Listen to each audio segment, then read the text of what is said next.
جلوہ فروز علماء ذوی الاحترام و حاضرین مجلس، السلام علیکم ورحمۃ اللہ وبرکاتہ۔ الحمد للہ الذی کفى وسلام علی عباده الذین اصطفى، اما بعد فأعوذ باللہ من الشیطان الرجیم، بسم اللہ الرحمن الرحیم۔ قال الله تبارك وتعالى في القرآن المجيد والفرقان الحميد: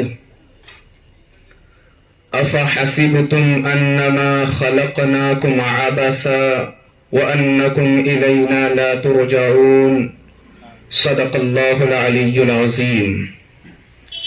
آئیے ایک مرتبہ ہم اور آپ مل کر آقا انعامدار مدینے کے تاجدار، دونوں عالم کے مالک و مختار، ہم غریبوں کے غمگسار، گلشن ہستی کے اولین، فصل بہار یعنی حضور احمد مجتبی محمد مصطفیٰ ارواحنا فدا صلی اللہ تعالی علیہ وسلم کی مقدس بارگاہ میں جھوم جھوم کر درود و سلام کا ہدیہ نچھاور کریں اور پڑھیں: اللہم صلی علی سیدنا شفیعنا نبینا و مولانا محمد طب القلوب و دوائها وعافیت الابدان و شفائها ونور الابصار وضیائها وعلى آلہ وصحبہ دائما ابدا ابدا سرمدا سرمدا صلی اللہ تعالی علیہ وسلم۔ پروردگار عالم کلام مجید میں ارشاد فرماتا ہے: افحسبتم انما خلقناکم عبثا، کہ کیا تم یہ گمان کر چکے ہو کہ تم بیکار پیدا کیے گئے ہو، وَأَنَّكُمْ إِلَيْنَا لَا تُرْجَعُونَ، اور کیا تم یہ سوچ کر بیٹھے ہو کہ تم اللہ کی جانب لوٹائے نہیں جاؤ گے۔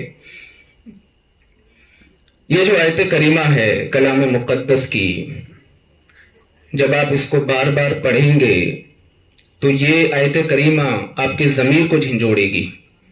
ابھی مجھ سے پیشتر آپ تمامی حضرات نے ایک بہترین بیان سماعت کیا نوجوانوں کی اصلاح کے حوالے سے۔ میں بھی انشاءاللہ آگے چل کر کے ابھی اسی اپنی موجودہ بیان میں نوجوانوں کے حوالے سے کچھ باتیں کہوں گا، لیکن کلام مقدس کی یہ جو آیت کریمہ ہے، اس کا ترجمہ کہ کیا تم یہ گمان کر بیٹھے ہو انما خلقناکم عبثا، کہ ہم نے تم کو بیکار پیدا کیا ہے۔ کائنات میں جتنی بھی چیزیں ہیں، ایک ذرے کو بھی اللہ تبارک و تعالیٰ نے بیکار پیدا نہیں فرمایا۔ ہر چیز کو پروردگار عالم نے ایک مقصد کے تحت اس کائنات میں پیدا فرمایا ہے، اور جب اس چیز کا وقت آ جاتا ہے تو پھر پروردگار عالم اسے اپنے پاس بلا لیتا ہے۔ لا یستأخرون ساعۃ ولا یستقدمون، ایک سیکنڈ آگے نہیں، ایک سیکنڈ پیچھے نہیں، وقت متعینہ پر اللہ تبارک و تعالیٰ پھر اسے اپنے پاس بلا بھی لیتا ہے۔ اور جب بلاتا ہے تو پھر ہم پڑھتے ہیں انا للہ و انا الیہ راجعون، کہ ہم اللہ ہی کی طرف سے آئے تھے، اب اسی کی طرف لوٹ کر کے جا رہے ہیں۔ لیکن یہ جو آیت کریمہ ہے، اس آیت کریمہ نے ہمیں یہ پیغام دیا کہ جس نے اپنی زندگی کے مقصد کو نہیں سمجھا وہ سب سے بڑا دھوکے میں ہے، اس سے بڑھ کر کے دھوکہ میں کوئی نہیں ہے۔ کیونکہ ہم عام طور پہ یہ کہتے ہیں کہ فلاں آدمی نے مجھے دھوکہ دیا، اس نے مجھے دھوکہ دیا، اس نے مجھے دھوکہ دیا، اس نے میرے ساتھ گیم کھیلا، اس طریقے کی باتیں ہم اپنی زبان سے کہتے ہیں۔ لیکن ایک بزرگ کہتے ہیں کہ اے انسان، تو اپنے آپ پر غور کر کہ تو نے اپنے آپ کو کتنا بڑا دھوکہ دیا ہے، تو نے اپنے آپ کو کتنے دھوکے میں رکھا ہے۔ دھوکہ دینا ایک جرم ہے، کوئی اگر کسی کو دھوکہ دے تو ایک جرم ہے، لیکن وہ بزرگ کہتے ہیں سب سے بڑا جرم یہ ہے کہ تم اپنے آپ کو دھوکے میں رکھے ہو۔ سب سے بڑا جرم یہ ہے کہ تم یہ سوچ کر کے بیٹھے ہو کہ مجھے یہ دنیا میں رہنا ہے اور آخرت میں نہیں جانا ہے۔ یا تم کو پتا ہے کہ تمہیں مولا کی بارگاہ میں حاضری تو دینی ہے، اللہ کی بارگاہ میں تم کو جانا تو ہے، لیکن تم اس کے لیے کچھ بھی تیاری نہیں کر رہے ہو۔ میں آپ کو بتاؤں کہ دنیا میں اگر کوئی انسان کسی چیز پر غور و فکر کرے، ریسرچ کرے، تو لوگ کہتے ہیں کہ وہ سائنٹسٹ ہے، اس نے ریسرچ کی اور ریسرچ کے ذریعے سے اس چیز کو بتایا۔ لیکن آؤ میں آپ کو بتاتا ہوں کہ پروردگار عالم نے اور کلام مجید نے سب سے پہلے اسلام نے انسان کو ریسرچ کرنے کا جو حکم دیا ہے وہ اپنی ذات پر ریسرچ کرنے کا حکم دیا ہے کہ سب سے پہلے اپنے آپ پہ ریسرچ کرو، سب سے پہلے اپنے آپ کے بارے میں جانو کہ تم دنیا میں کیوں آئے ہو، بعد میں دوسروں کے بارے میں ریسرچ کرنا، بعد میں کسی اور چیز پر ریسرچ کرنا، اور پھر آقا کائنات علیہ الصلوۃ والسلام ارشاد فرماتے ہیں من عرف نفسہ فقد عرف ربہ، کہ جس نے اپنے آپ پر ریسرچ کر لیا اور اپنے آپ کے بارے میں جان لیا، گویا کہ اس نے خدا تبارک و تعالیٰ کے بارے میں جان لیا۔ لیکن حالات یہ کہ انسان اپنے آپ کے بارے میں جانتا ہی نہیں، دوسروں کی ریسرچ کو پڑھتا ہے۔ اس نے یہ ریسرچ کی، اس نے ریسرچ کر کے یہ بتایا، کلام مقدس کا مطالعہ کریں، بار بار اللہ تنبیہ کرتا ہے افلا تتدبرون افلا تتفکرون افلا تعقلون، کہ تم غور و فکر کیوں نہیں کرتے، تم اپنے آپ کی ریسرچ کیوں نہیں کرتے، تم نے یہ کیوں نہیں سوچا کہ اللہ نے اتنا بڑا وجود جو تمہیں عطا کیا کیا یوں ہی عطا کر دیا، ہاتھ اللہ نے تمہیں یوں ہی دے دیا، پیر اللہ تبارک و تعالیٰ نے تمہیں یوں ہی دے دیا، جو زبان اللہ نے تمہیں عطا کی یوں ہی عطا کر دیا، یہ جو آنکھیں اللہ نے تمہیں اتنی بڑی نعمت کے طور پر عطا کی یوں ہی کر دیا۔ میں آپ کو ایک مثال دے کر کے بتاؤں، ایک ایگزامپل دے کر کے بتاؤں کہ ابھی اگر آپ کو کوئی دعوت دے یا کوئی اپنی جگہ پر بلائے، وہ یوں ہی نہیں بلاتا ہے کہ آؤ اور کھا کر کے چلے جاؤ، آپ کو بلانے کا کچھ نہ کچھ مقصد تو ہوتا ہوگا نا، آپ ریلیشن میں ہوں گے، ان کے جو ہے فرینڈ ہوں گے یا فرینڈشپ ہوگی یا رشتہ داری ہوگی، تو آپ کو بلاتے اپنی خوشیوں میں شامل کرتے ہیں۔ لیکن اللہ اکبر، اے انسان تم نے یہ کیوں نہیں سوچا، اللہ نے جو تم کو اتنا وجود عطا فرمایا ہے اور تم کو اس کائنات میں بھیجنے سے پہلے کبھی تم نے غور کیا اللہ تبارک و تعالیٰ نے تمہارے لیے کتنی تیاری کی؟ اللہ اکبر، زمین کا بچھونا بچھایا، پروردگار عالم نے چھت کے طور پر تمہیں آسمان عطا فرمایا، اللہ تبارک و تعالیٰ نے تمہیں گرمی پہنچانے کے لیے ایک سورج کا بھی انتظام فرمایا، پروردگار عالم نے چاند کی چاندنی تمہیں عطا فرمائی، رات بھی اللہ نے تمہیں عطا فرمایا۔ اللہ اکبر، اللہ تبارک و تعالیٰ نے تم کو اس کائنات میں بھیجنے سے پہلے ہواؤں کا انتظام فرمایا، ہر چیز کا تمہارے لیے انتظام فرمایا تاکہ تم صحیح سے زندگی گزار سکو، تم صحیح سے سانس لے سکو۔ آخر اللہ نے جو اتنا انتظام فرمایا کس لیے؟ اسی لیے کہ تم بیکار پیدا کیے گئے ہو۔ افا حسبتم انما خلقناکم عبثا، کیا تم یہ گمان کر بیٹھے کہ ہم نے تم کو بیکار پیدا کیا ہے؟ تو تم سب سے بڑے دھوکے میں ہو، اور تم سے بڑا بے وقوف کوئی نہیں ہے جو صرف یہ سوچ کر کے بیٹھے کہ کھاؤ پیو سو رہو اور ایک دن دنیا سے چلے جاؤ۔ تو پھر اس کائنات کا نظام، یہ جو نظام کائنات ہے، یہ جو سورج وقت پہ نکلتا ہے، چاند وقت پہ نکلتا ہے، سورج وقت پہ ڈوبتا ہے، چاند وقت پہ ڈوبتا ہے، یہ ستاروں کی کہکشاں، یہ ہواؤں کی خوشنما، اور یہ ساری کائنات، یہ زمین، یہ پانی، یہ چاند و سورج، یہ سمندر، یہ کائنات، اس کو جو اللہ تبارک و تعالیٰ نے اپنے دست قدرت سے پیدا فرمایا صرف تمہارے لیے۔ وَالسَّمَاءَ بَنَيْنَاهَا بِأَيْدٍ وَإِنَّا لَمُوسِعُونَ، میرا رب ارشاد فرماتا ہے میں نے آسمان کو بلندی عطا کی اپنے دست قدرت سے اور اس کو وسعت دی۔ وَالْأَرْضَ فَرَشْنَاهَا فَنِعْمَ الْمَاهِدُونَ، اور زمین کو ہم نے بچھونا بنایا ایک بہترین نعمت کے طور پر۔ وَمِن كُلِّ شَيْءٍ خَلَقْنَا زَوْجَيْنِ لَعَلَّكُمْ تَذَكَّرُونَ، اور ہر چیز کو ہم نے جوڑے دار پیدا کیا تاکہ تم غور و فکر کرو۔ اور آگے جو آیت کریمہ ہے فَفِرُّوا إِلَى اللَّهِ، دوڑو اللہ کی جانب، دوڑو اللہ کی جانب، یہ نہیں کہا آؤ چل کر کے جاؤ، نہیں، دوڑنے کا حکم عطا فرمایا، بھاگو اللہ کی جانب۔ اور انسان کو بھاگنے کا حکم کب ملتا ہے معلوم ہے؟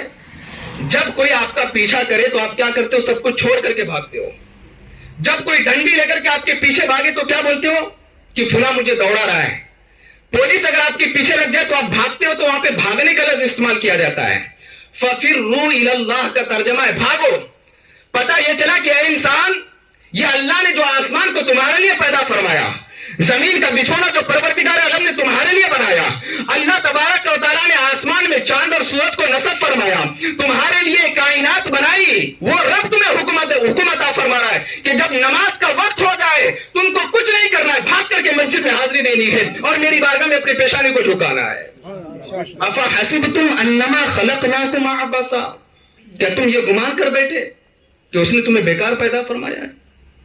تو تم بہت بڑے دھوکے میں ہو۔ فَفِرُّوا إِلَى اللَّهِ إِنِّي لَكُمْ مِنْهُ نَذِيرٌ مُبِينٌ، اور یہی سورت کی اخیر میں اور تھوڑا اور آگے آیت کریمہ پڑھیں گے تو اللہ پھر مقصد تخلیق کو بیان فرما رہا ہے۔ وما خلقت الجن والانس الا لیعبدون، کہ میں نے جن اور انس کو صرف اس لیے پیدا فرمایا تاکہ وہ میری عبادت کرے، میری بندگی بجا لائے۔ تو وہ انسان بڑا دھوکے میں ہے جو اس مقصد تخلیق کو بیکار سمجھ کر کے بیٹھا ہے۔ اللہ نے کچھ بھی بیکار پیدا نہیں فرمایا، چپکلی اس کو بھی اللہ نے بیکار پیدا نہیں فرمایا۔ ایک چھوٹا سا کیڑا کبھی آپ دیکھتے ہوں گے اس کا وجود کیا صرف ایسا مسل دے تو مر جائے، اس کو بھی رب نے بیکار پیدا نہیں فرمایا۔ ہر چیز کو اللہ تبارک و تعالیٰ نے پیدا فرمایا تو مقصد تخلیق کے تحت پیدا فرمایا ہے۔ اب اس مقصد تخلیق پر جو انسان غور و فکر کرے وہی کامیاب ہے، اور جو غور و فکر نہ کرے، کھائے پیے سو جائے اپنی زندگی گزارے، اس میں اور جانور میں کچھ بھی فرق نہیں ہے۔ کیونکہ جانور کیا کرتا ہے؟ کھاتا ہے، پیتا ہے، پھر رات میں سو جاتا ہے۔ تو یہی کام اگر انسان کرنے لگ جائے، کھائے پیے اور سو جائے، اور اس نے اپنی مقصد تخلیق پر غور و فکر نہیں کیا، تو پھر اس کی زندگی کا کوئی مقصد نہیں ہے۔ آپ کو اپنی زندگی کے ہر لمحے کے بارے میں سوچنا ہے، ہر سیکنڈ اور ہر منٹ کے بارے میں سوچنا ہے کہ مجھے مولا کی بارگاہ میں حاضری دینی ہے، پروردگار عالم کی بارگاہ میں حاضری دینی ہے۔ اللہ اکبر۔ آؤ میں آپ کو بتاؤں، بخاری شریف کی حدیث مبارکہ ہے، اللہ کے رسول صلی اللہ تعالی وسلم ارشاد فرماتے ہیں، لا تزول قدم ابن آدم یوم القیامہ، کہ بروز محشر ابن آدم کے قدم اپنی جگہ سے نہیں ہٹیں گے رب کے پاس سے، حتی یسأل عن خمس، یہاں تک کہ اس سے 5 سوال پوچھے جائیں گے، اور جب تک ان 5 سوالوں کے جواب نہ دے دے اس کے قدم ہٹیں گے نہیں وہاں سے۔ سب سے پہلا سوال جو اللہ تبارک و تعالیٰ کل بروز محشر اپنے بندوں سے پوچھے گا وہ یہ ہے، عن عمرہ فیما افنا، کہ تم نے اپنی عمر کو کس طرح گزاری۔ سب سے پہلے اللہ تبارک و تعالیٰ اپنے مقصد تخلیق کے حوالے سے بندے سے سوال فرمائے گا کہ پیدائش سے لے کر کے وفات تک یہ تمہاری جو زندگی ہے اس کو تم نے کس طریقے سے گزاری۔ آؤ میں آپ کو بتاتا چلوں، اللہ اکبر۔ حضرت سیدنا امام بخاری رحمت اللہ تعالی علیہ، کون نہیں جانتا، کلام مقدس کے بعد سب سے عظیم جو کتاب ہے، جو سب سے صحیح کتاب ہے وہ بخاری شریف ہے۔ ان کی عادت مبارکہ یہ تھی کہ رات میں قلم کاپی لے کر کے جب سارے لوگ سو جاتے لکھنا شروع کر دیتے تھے، لکھتے لکھتے لکھتے لکھتے لکھتے لکھتے فجر کی اذان ہو جاتی، پھر جا کر کے نماز ادا کرتے تھے اور کہتے مولا کتنی چھوٹی رات ہے۔ تو عام طور پہ سیدنا امام بخاری رحمت اللہ تعالی علیہ کا معمول یہ تھا کہ آپ لکھتے اور مرغے کی بانگ کی آواز سنائی دیتی، جب مرغا چیختا ہے تو آپ سمجھ جاتے کہ فجر کا ٹائم ہو گیا۔ حدیث مبارکہ میں میرے آقا علیہ الصلوۃ والسلام ارشاد فرماتے ہیں کہ اس مرغے کو بھگاؤ مت، مارو مت جو تمہیں فجر کے لیے جگائے، لیکن کچھ مرغے ایسے ہیں وہ شیطان کی طرف سے ہوتا ہے کہ وہ کبھی کبھی آدھی رات میں پکارنا شروع کر دیتے ہیں، تو میرے آقا ارشاد فرماتے ہیں وہ شیطان کی طرف سے ہے۔ لیکن آج تو فارم کے مرغے اور مرغیاں ہیں، یہاں پر بھی جو ہے سارا مسئلہ ہی ختم ہو گیا، اب تو لوگوں نے مرغا مرغی پالنا بھی چھوڑ دیا۔ تو بہرحال حضرت سیدنا امام بخاری رحمت اللہ تعالی علیہ ایک مرتبہ لکھنا شروع کیے تو مرغے کی بانگ کی آواز سنائی دی، آپ نے کاپی کو بند کیا، قلم رکھ دیا اور نکل گئے مسجد کی جانب۔ جا کر کے دیکھا تو فجر کے لیے بہت ٹائم تھا، آپ کو جلال آ گیا اور آپ نے اللہ کی بارگاہ میں یہ دعا کی، دعائے بد کی، قاتلہ اللہ، اللہ اس مرغے کو ہلاک کر دے، اس نے میرا اتنا وقت ضائع کر دیا۔ جبکہ مسجد میں جانا وقت کو ضائع کرنا نہیں ہوتا ہے، لیکن چونکہ سیدنا امام بخاری رحمت اللہ تعالی علیہ ایک مشن لے کر کے چلے تھے، اور جب صبح کی سفیدی نمودار ہوئی تو آپ نے دیکھا کہ وہ مرغا ہلاک ہو گیا، لیکن اللہ اکبر، ان کی والدہ کہتی بیٹا آج کے بعد سے کسی کے لیے اس طرح کی دعائیں بد نہ کرنا، کیونکہ اللہ نے تیری زبان میں وہ طاقت رکھی ہے، تو جو دعا کرتا ہے اللہ تیری دعا کو قبول فرما لیتا ہے۔ اللہ اکبر۔ آج جب میں اس کو پڑھ رہا تھا، آخر امام بخاری رحمت اللہ تعالی کی زبان میں اتنی تاثیر کیوں تھی؟ وہ جو بھی دعا کرے اللہ قبول فرما لیتا ہے۔ میں پڑھ رہا تھا امام بخاری کی عادت یہ تھی جب وہ کسی حدیث کو لکھتے تھے حدیث کو لکھنے سے پہلے اللہ اکبر غسل فرماتے تھے اور وضو بناتے تھے اور پاکیزہ کپڑا پہنتے تھے خوشبو لگاتے تھے اور قبلہ کی جانب رخ کر کے اللہ کے رسول کی حدیث کو لکھتے تھے اور اس اہتمام کی بنیاد پر اللہ نے ان کی زبان میں وہ تاثیر رکھی تھی وہ جو دعا بھی کرتے تھے اللہ ان کی دعا کو قبول فرما لیتا تھا ایسی تاثیر تھی لیکن میں یہاں رک کر کے کہنا چاہوں گا ہمارے محدثین تو ایسے تھے کہ حدیث لکھنے کے معاملے میں وہ اتنا احتیاط کرتے تھے اور آج کے ہمارے نوجوان واٹس ایپ پہ دیکھ لیا بغیر کسی تحقیق کے کسی عالم سے پوچھے بغیر ایک دوسرے کو حدیث سے فارورڈ کرنا شروع کر دیتے ہیں نہ پوچھا نہ دیکھا اس حدیث میں کہیں ایسا تو نہیں کہ کسی شیعہ نے اس میں کچھ رد و بدل کر دیا ہو کہیں ایسا تو نہیں کہ کوئی ایسا شخص جو نہ عالم ہے نہ اس نے مدرسے کا منہ دیکھا ہے صرف چند کتابیں پڑھ کر کے اور حدیثوں کی تخریج کرنا شروع کر دیتا آپ اس کو فارورڈ کر دیتے ہو میرے آقا علیہ الصلوۃ والسلام ارشاد فرماتے ہیں من کذب علی متعمدا فلیتبوأ مقعدہ من النار کہ جس نے مجھ پر جھوٹ باندھی اس کا ٹھکانہ دوزخ میں ہے اس لیے اس بات کو ہمیشہ اپنے ذہن میں رکھیں بغیر علماء کی تحقیق کے حدیثیں ایک دوسرے کو فارورڈ نہ کریں اور اگر آپ اپنی زبان میں تاثیر پیدا کرنا چاہتے ہیں میں تو کہتا ہوں کہ بغیر وضو کی حدیثیں بھی نہ پڑھا کریں اور جب آپ وضو کے اہتمام کے ساتھ حدیثوں کو پڑھو گے اللہ آپ کی زبان میں ایسی تاثیر پیدا فرما دے گا آپ جو دعا مانگو گے اللہ آپ کی دعا کو قبول فرمائے گا میں عرض یہ کر رہا تھا حضرت سیدنا امام بخاری رحمت اللہ کی تعالی علیہ تھوڑا سا وقت صرف کتنا گھر سے مسجد تک گئے تھے بس میرے خیال سے 5 سے 10 منٹ کا ٹائم رہا ہوگا اس سے زیادہ کا تو نہیں لیکن ان کو افسوس ہوا انہوں نے مرغے کے لیے دعائیں بد کر دی لیکن آج میں اپنے بھائیوں سے پوچھنا چاہتا ہوں آپ پوری رات کیسے گزارتے ہیں کتنے ایسے نوجوان ملیں گے جو پوری رات واٹس ایپ میں چیٹنگ کرتے گزار دیتے ہیں اور عین فجر کے ٹائم پہ سو جاتے ہیں کتنے ایسے حضرات ملیں گے جو رات کے 3 بجے تک سیریل دیکھتے ہیں اور اس کے بعد سو جاتے ہیں فجر کی نماز غائب کر دیتے ہیں کون سا منہ لے کر کے مولا کی بارگاہ میں جاؤ گے کہ کل بروز محشر اللہ تبارک و تعالی سب سے پہلا سوال جو تم سے پوچھے گا وہ یہ پوچھے گا کہ تم نے اپنی عمر کو کس طرح گزاری وعن عمرہ فیما افنا عمر کے بارے میں اللہ سوال فرمائے گا کہ کس طرح تم نے اپنی عمر کو گزاری ایک ایک پل کا حساب ہوگا اللہ کی بارگاہ میں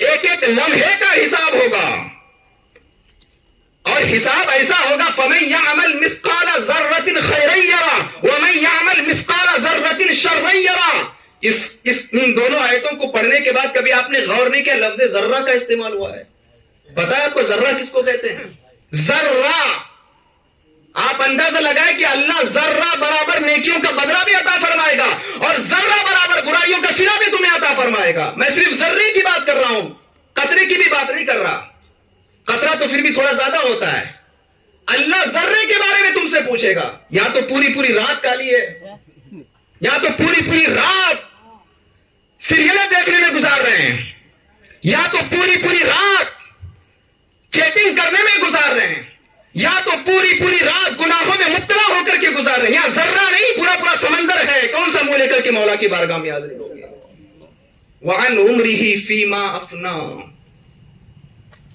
اللہ تبارک و تعالی عمر کے بارے میں سب سے پہلا سوال فرمائے گا آپ دیکھیں سیدنا امام بخاری صرف تھوڑا سا وقت آپ جلال میں آ گئے ہونا تو یہ چاہیے تھا کہ ہمارا نوجوان جب تک عشاء کی نماز نہ پڑھ لے اسے نیند نہ آنی چاہیے جب تک وہ اللہ کی بارگاہ میں 2 رکعت نماز ادا نہ کر لے اسے سکون نہیں ملنی چاہیے لیکن آج ماحول پورا الٹ گیا ہے جب تک وہ فلمیں نہ دیکھ لیں جب تک وہ چیٹنگ نہ کر لیں جب تک وہ کچھ ویڈیوز نہ دیکھ لیں وہ کروڑ بدلتے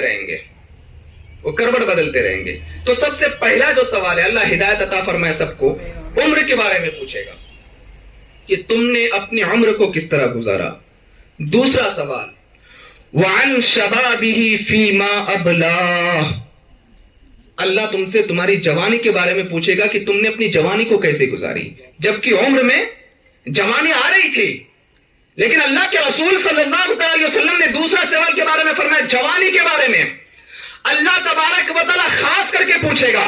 یعنی اگر کسی نے پیدائش سے لے کر کے مرتے دم تک ساری عمر کا جواب اللہ کی بارگاہ میں دے دیا, پھر بھی اللہ اس سے اس کی جوانی کے بارے میں پوچھے گا, کیونکہ جوانی یہ سب سے بڑی نعمت ہے.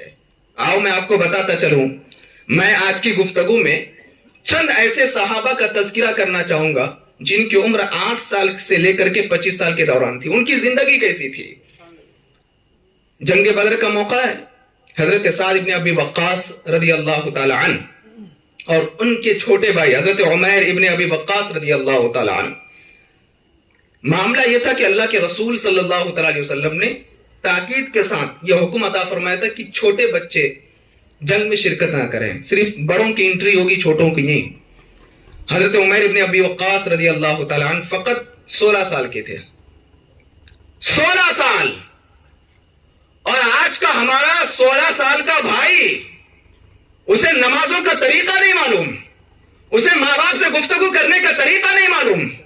میں کہتا ہوں کہ مجھے خدشہ تو یہ ہے کہ ایک وقت ایسا آئے گا, کہیں ایسا نہ ہو کہ ہمارا نوجوان اللہ کے رسول کا نام بھی بھول جائے, اسے کلمہ بھی پڑھنے نہ آئے. لیکن اللہ اکبر, جب تک اپنے بچوں کو صحابہ کی زندگی نہیں پڑھاؤ گے, جب تک اپنے بچوں کو رسول کریم صلی اللہ علیہ وسلم کی حیات طیبہ نہیں پڑھاؤ گے, اسے دنیا کی کتنی بھی نالج دے دو, کبھی آپ کا بچہ آپ کا فرما بردار نہیں ہو سکتا ہے. حضرت سعد ابن ابی وقاص رضی اللہ تعالیٰ عنہ خود بیان فرماتے ہیں کہ جب ہمارے بچے جنہوں نے اپنے ماتھے کی آنکھوں سے اللہ کے رسول کی زیارت نہیں کی تھی, رسول کریم صلی اللہ علیہ وسلم کی وفات کے بعد وہ اس کائنات میں آئے تھے, لیکن ہم نے ان کو رسول کریم صلی اللہ علیہ وسلم کی حیات طیبہ کی گھٹی اس طرح پرا دی تھی, جب وہ کھڑا ہو کر کے ہمارے آقا کی سیرت بیان کرتے تھے, ہمیں ایسا محسوس ہوتا تھا انہوں نے اپنے ماتھے کی آنکھوں سے میرے مصطفیٰ کو دیکھا ہے.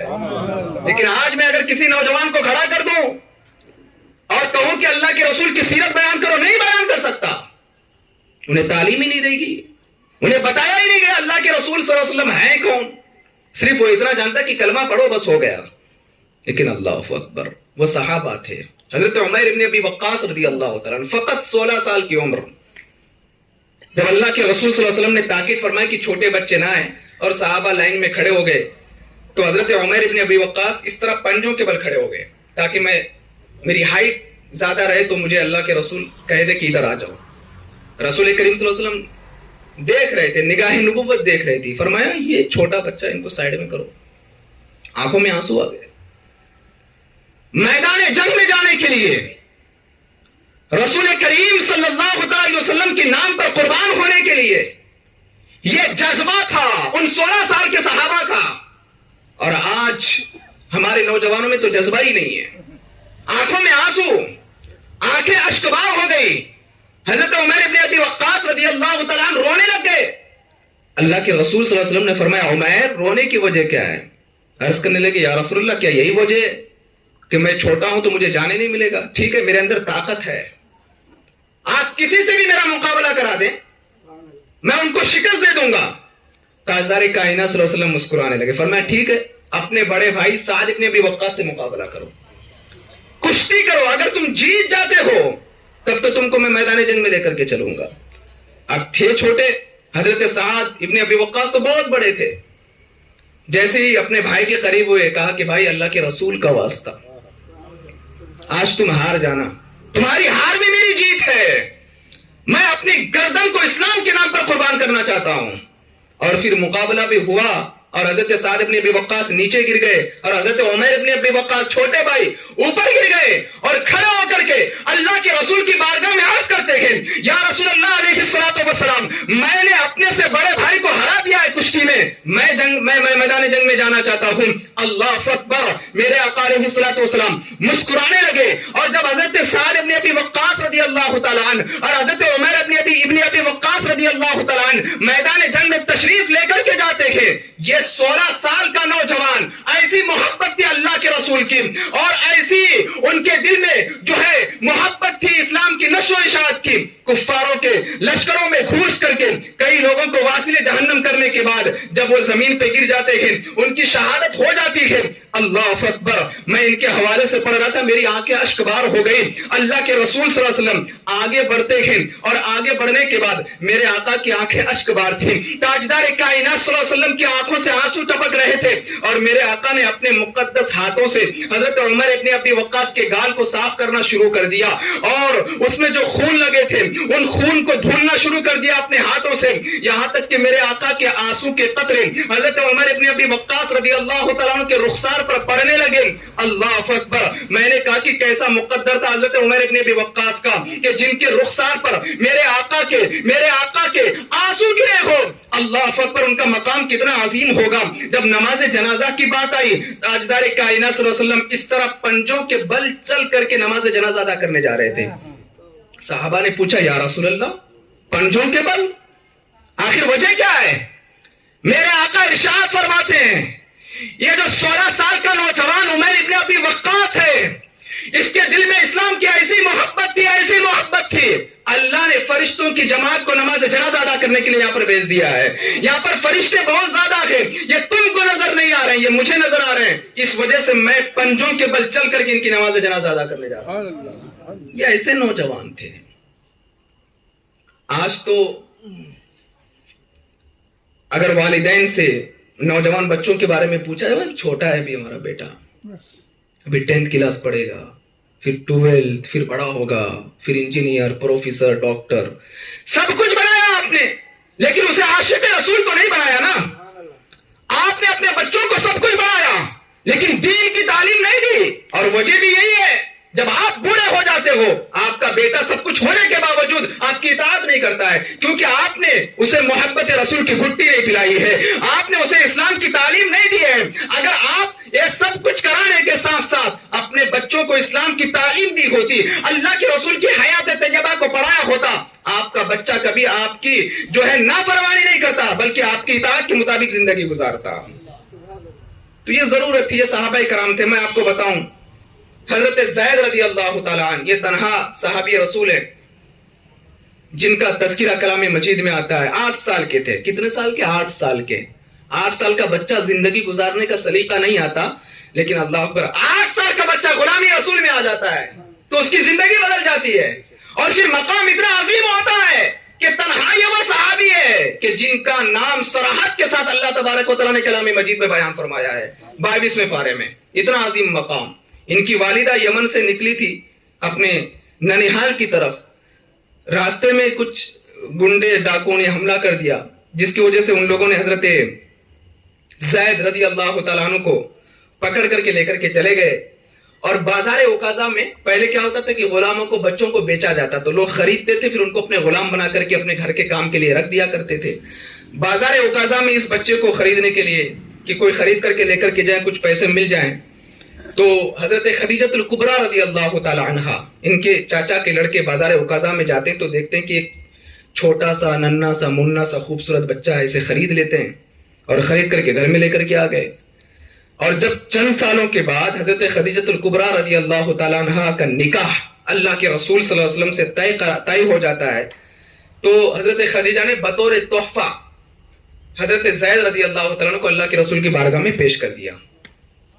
اور یہ رہے نبی کریم صلی اللہ علیہ وسلم کی خدمت کرتے رہے. عمر کم تھی تو یمن سے کچھ لوگ آئے تھے کعبے کا طواف کرنے کے لیے, تو دیکھا یہ تو وہی بچہ ہے, یمن کے امیر گھرانے کا بچہ یا غلام بن کر کے زندگی گزار رہا ہے. چلتے ہیں جلدی سے ان کے والدین کو اطلاع دیتے ہیں کہ تم جس بچے کے لیے رو رہے ہو برسوں سے ہم نے تمہارے بچے کو غلامی کرتے دیکھا ہے کعبے میں. یہ گئے یمن اور جا کر کے بتایا ایسی ایسی بات ہے. ان کے والدین, ان کے والد اور ان کے چاچا جلدی سے آئے حضرت زید کے پاس.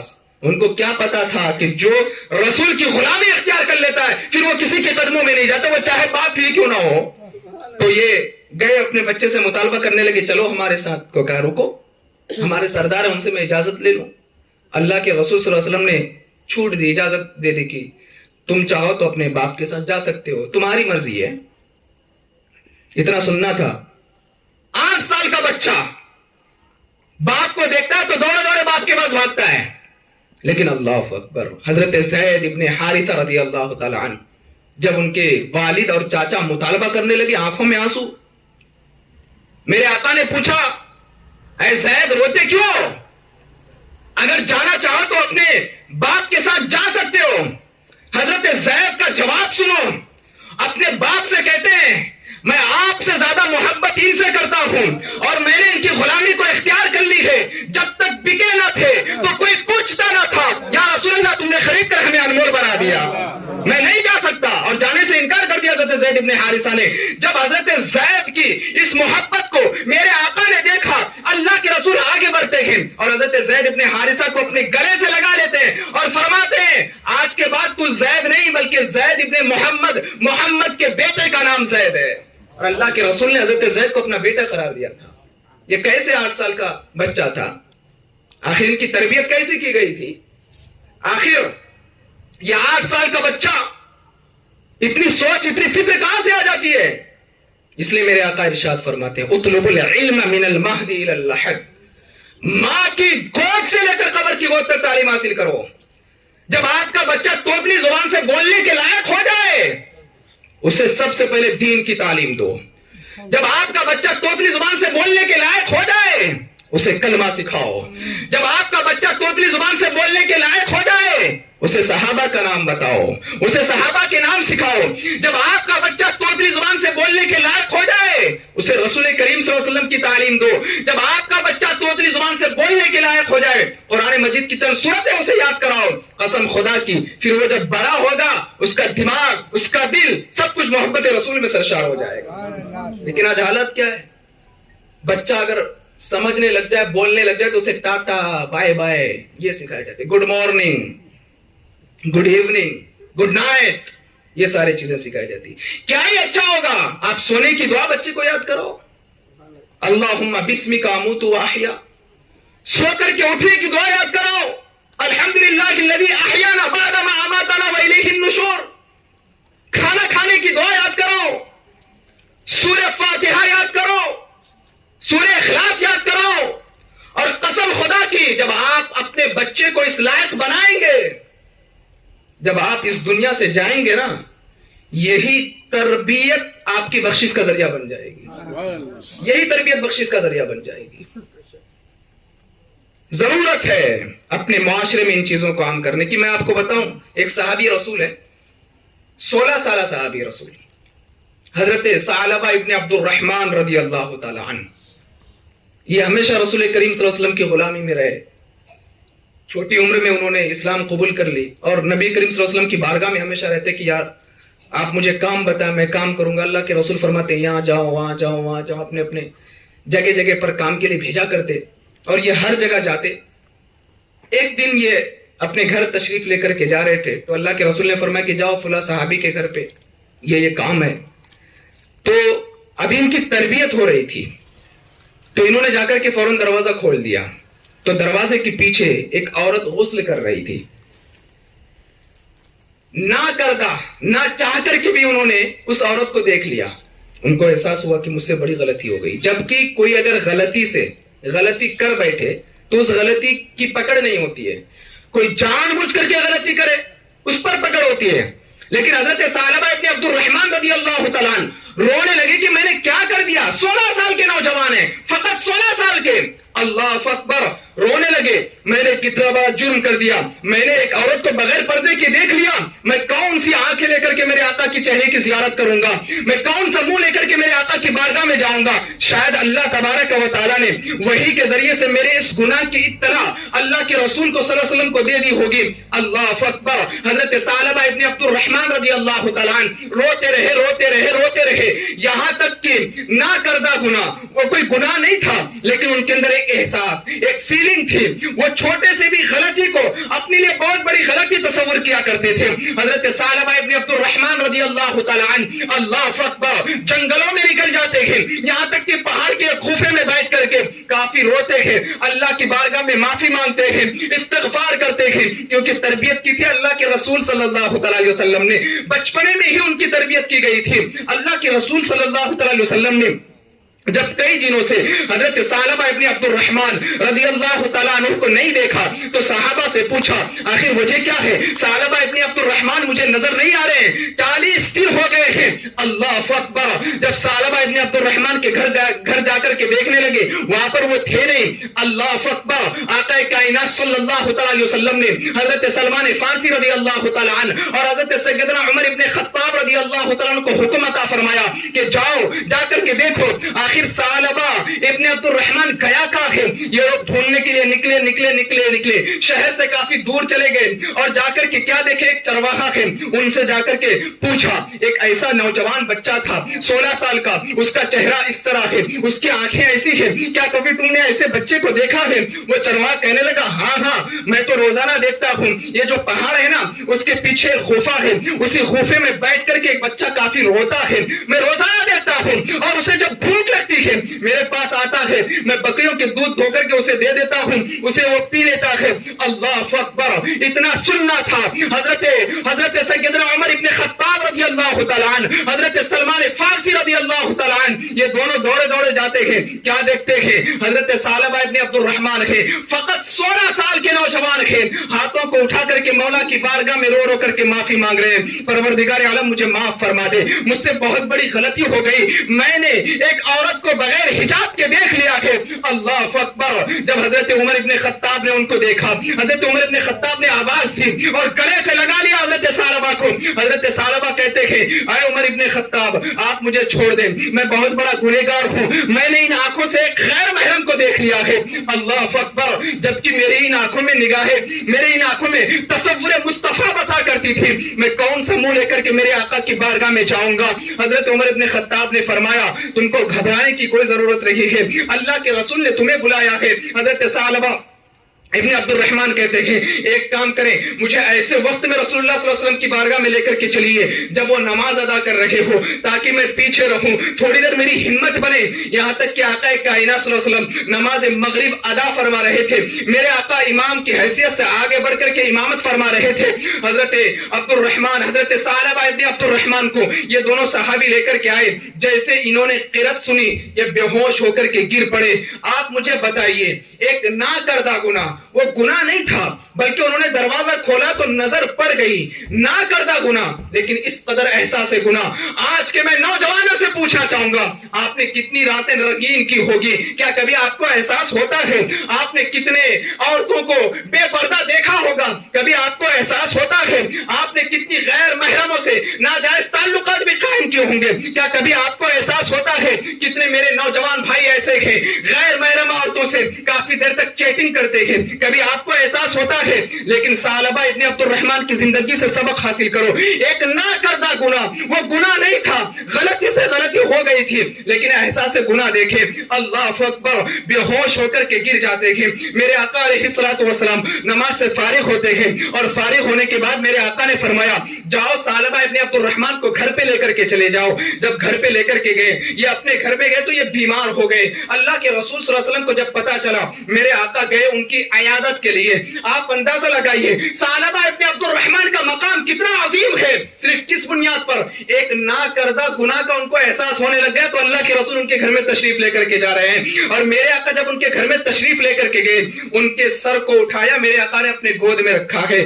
آپ اندازہ لگائیں کہ جس کے سر کو سید الانبیاء نے اپنے گود میں رکھا ہو، اس 16 سالہ صحابی رسول کا مقام کتنا عظیم ہوگا۔ میرے آقا نے ان کے سر کو اپنے گود میں رکھا، اور گود میں رکھنے کے بعد میرے آقا نے فرمایا اے ثعلبہ ابن عبد الرحمن، آخر تم سے ایسی کوئی غلطی سرزد نہیں ہو گئی؟ تم اتنے ٹینشن کیوں لیتے ہو؟ اگر تم سے کوئی غلطی سرزد بھی ہو جاتی، ابھی جبریل امین میرے پاس آئے تھے، جبریل امین کہتے ہیں ثعلبہ نے ایسی ندامت کا اظہار کیا ہے کہ پوری دنیا کے گنہگار ایک طرف، اگر ثعلبہ کا گناہ اس سے بھی زیادہ ہوتا ہے، اس ندامت کی وجہ سے اللہ اس کے سارے گناہوں کو معاف فرما دیتا۔ اللہ اکبر، اتنا سننا تھا۔ ثعلبہ ابن عبد الرحمن روتے روتے اللہ کے رسول صلی اللہ علیہ وسلم کی گود میں ہی ان کی روح قفس انصری سے پرواز کر جاتی ہے، لیکن اس واقعے کو نارملی انداز میں پڑھ کر کے نہ گزرے۔ ایک 16 سالہ نوجوان صحابی رسول کو جو احساس گناہ تھا، اس کی وجہ سے ان کو جو مقام ملا ہے اس کو بھی مد نظر رکھیں۔ اور ان کو جو احساس نہ کردہ گناہ کا جو احساس تھا اس کو بھی اپنے مد نظر رکھیں. جب آپ کو گناہوں کا احساس ہونے لگ جائے، قسم خدا کی آپ کا دل بغیر توبہ کے مانے گا ہی نہیں، بغیر توبہ کے نہیں مانے گا. اسی طرح بس ایک آخری حدیث مبارکہ بیان کر کے میں اپنی گفتگو کو ختم کروں. باتیں تو بے شمار ہیں، ایک میسج اور ایک پیغام بھی میں دینا چاہوں گا. حضرت ابو امامہ رضی اللہ تعالیٰ عنہ، مسلم شریف کی حدیث مبارکہ ہے، یہ روایت کرتے کہ ایک نوجوان اللہ کے رسول صلی اللہ علیہ وسلم کی بارگاہ میں آیا اور حاضر ہو کر کے عرض کرنے لگا، یا رسول اللہ مجھے اجازت دیجیے کہ میں زنا کرنا چاہتا ہوں. اندازہ لگے، زنا کرنے کی اجازت. وہاں پر دیگر صحابہ کرام موجود تھے، فوراً غصے میں آ گئے، شرم نہیں آتی؟ تو نے اللہ کے رسول کے بارگاہ میں کتنے بڑے گناہ کی اجازت مانگی؟ میرے آقا نے صحابہ سے فرمایا کہ خاموش بیٹھے. بلایا اس نوجوان کو، آگے آؤ. اس نوجوان سے میرے آقا علیہ الصلوۃ والسلام نے جو باتیں کہی، آپ یہ سمجھے کہ وہ ساری باتیں آپ سے بھی کہی جا رہی ہے. میرے آقا نے فرمایا، زنا کی اجازت چاہتے ہو؟ ٹھیک ہے، مجھے ایک بات بتاؤ، اگر کوئی تمہارے ماں کے ساتھ زنا کرے تو؟ اس نے کہا، یا رسول اللہ یہ مجھ سے برداشت نہیں ہوگا. اگر کوئی تمہاری بہن کے ساتھ زنا کرے تو؟ اس نے کہا، یا رسول اللہ مجھ سے برداشت نہیں ہوگا اگر مجھے پتا چل جائے. کوئی تمہاری خالہ کے ساتھ زنا کرے تو؟ اس نے کہا کہ یا رسول اللہ مجھ سے برداشت نہیں ہوگا. کوئی تمہاری پھپھی کے ساتھ زنا کرے؟ اس نے کہا، یا رسول اللہ یہ مجھ سے برداشت نہیں ہوگا. اب میرے آقا نے اس کی عادت کیسے چھڑائی جو اجازت دینے کے لیے آیا تھا؟ میرے آقا فرماتے ہیں، تم اگر کسی کے ساتھ زنا کرو گے، وہ کسی نہ کسی کی ماں تو ہوگی، وہ کسی نہ کسی کی بہن تو ہوگی، وہ کسی نہ کسی کی چاچی تو ہوگی، وہ کسی نہ کسی کی پھوپھی تو ہوگی، پھر ان سے بھی برداشت نہیں ہوگا. اتنا سننا تھا، وہ دل سے توبہ کر کے وہاں سے اٹھ کر کے جانے لگے. میرے آقا فرماتے اگر کسی جنتی کو دیکھنا ہے تو اس نوجوان صحابی کو دیکھ لو. یہ میسج لے کر کے جاؤ. کبھی اگر کسی عورت کے بارے میں غلط خیال پیدا ہو جائے، یہ سوچنا کہ وہ کسی کی ماں ہے، وہ کسی کی بہن ہے، وہ کسی کی پھوپھی ہے، وہ کسی کی خالہ ہے، اور وہ کسی کی چاچی ہے. جس طرح تم اپنے رشتہ داروں کے ساتھ یہ چیز ناپسند کرتے ہو، اسی طرح کسی غیر کے ساتھ بھی یہ چیز ناپسند کرو. یہ میسج لے کر کے جاؤ. اسی طرح کی ایک محفل سچی تھی ایک دفعہ صحابہ کرام کی. حضرت عمر رضی اللہ تعالیٰ عنہ، حضرت نے جو بیان کی نا، بس اس کی ایک کڑی لے کر کے اپنے بیان کو مکمل کر دوں. صحابہ سے، اصحاب رسول سے پوچھتے ہیں حضرت عمر رضی اللہ تعالیٰ عنہ کہ اگر میں یہ کہوں کہ اللہ عز و جل تم لوگوں سے کہے کہ اپنی خواہش پوری کرو، تو تم اللہ سے کون سی دعا مانگو گے؟ بڑا زبردست سوال. کچھ صحابہ کھڑے ہوئے، اے عمر ابن خطاب، ہم اللہ سے یہ کہیں گے مولا ہمیں توفیق عطا فرما کہ ہم زندگی بھر عبادت کرتے رہیں. کچھ صحابہ کھڑے ہوئے اور حضرت عمر ابن خطاب سے کہنے لگے ہم اللہ کی بارگاہ میں یہ دعا کریں گے مولا تمہیں بہت ساری دولت عطا فرما، اور تاکہ ہم وہ ساری دولت تیری راہ میں خرچ کریں اور ڈھیر سارے ثواب حاصل کریں. الگ الگ جوابات تھے صحابہ کے. سب جب جواب دے چکے تو پھر صحابہ نے مل کر کے حضرت سیدنا عمر ابن خطاب رضی اللہ تعالیٰ عنہ سے سوال کیا کہ اگر آپ سے اللہ پوچھے کہ تمہاری کوئی خواہش ہو تو آپ کون سی دعا کریں گے اللہ کی بارگاہ میں؟ جواب سنو حضرت عمر ابن خطاب رضی اللہ تعالیٰ عنہ کا. حضرت عمر ابن خطاب رضی اللہ تعالیٰ عنہ جواب دیتے ہیں میں اللہ کی بارگاہ میں یہ دعا کروں گا کہ پروردگار عالم تو امت مسلمہ کو حذیفہ ابن یمان جیسا نوجوان عطا فرما اور معاذ بن جبل جیسا نوجوان عطا فرما کہ جن کی جوانی نے اسلام کو بے شمار تقویت عطا فرمائی ہے. یہ میں اللہ کی بارگاہ میں دعا کروں گا. پتہ یہ چلا کہ نوجوانوں کو اپنی اصلاح کرنے کی ضرورت ہے، اپنی غلطیوں کے احساس کرنے کی ضرورت ہے، اور اس بات کو ہمیشہ مد نظر رکھنے کی ضرورت ہے. افحسبتم انما خلقناکم عبثا، کیا تم یہ گمان کرتے ہو کہ تم بیکار پیدا کیے گئے ہو؟ وَأَنَّكُمْ إِلَيْنَا لَا تُرْجَعُونَ، اور کیا تم یہ گمان کر بیٹھے ہو کہ تم اللہ کی جانب نہیں لوٹائے جاؤ گے؟ تم نے اپنے ہاتھ سے اپنے باپ کو دفنایا ہے، اپنے ہاتھ سے اپنے ماں کو دفنایا ہے، اپنے کندھے پر رکھ کر کے تم اپنے بھائی کو لے کر کے قبرستان گئے ہو، اپنے باپ کی نماز جنازہ تم نے ادا کی ہے، اپنی بیوی کی نماز جنازہ تم نے ادا کی. تم کیسے بھول گئے کہ تم قبرستان نہیں جاؤ گے؟ تم کو بھی اللہ کی بارگاہ میں حاضری دینی ہے. غفلت کی زندگی نہ گزارنا، ورنہ یہ چند لمحوں کی زندگی کب اس کی اینڈنگ ہو جائے کچھ نہیں کہہ سکتے. میرے آقا ارشاد فرماتے بڑا عقل مند ہے وہ انسان جو موت کو ہمیشہ یاد کرتا ہے، اور بڑا بے وقوف ہے وہ انسان جو موت کو بھول کر کسی دنیا کا ہو کر کے رہ گیا. فیصلہ آپ کے اوپر ہے، آپ کو عقل مند بننا ہے یا بے وقوف بننا ہے. بس میں اللہ کی بارگاہ میں یہ دعا کرتا ہوں، میں نے جو باتیں کہی اللہ تبارک و تعالیٰ مجھ کو، آپ کو، ہم سب کو ان ساری باتوں پر عمل کرنے کی توفیق عطا فرمائے. اور بالخصوص یہ جو محفل منعقد کی گئی فاتحہ کے طور پر اور ایصال ثواب کے طور پر مرحوم اسماعیل ابو بکر پٹیل، اللہ تبارک و تعالیٰ اس محفل کی خیر و برکتوں کے صدقے میں مرحوم اسماعیل ابو بکر پٹیل اور اس کے علاوہ ان کے خاندان کے جتنے بھی مومنین مومنات مرحومین ہے اس محفل کے صدقے میں اللہ تبارک و تعالیٰ سب کی مغفرت فرمائے، اور بالخصوص ان کی اہلیہ کو اور ان کے نوجوان بیٹے کو، بیٹی کو اور گھر والوں کو اللہ تبارک و تعالیٰ صبر جمیل عطا فرمائے. وما علینا الا البلاغ المبین. السلام علیکم.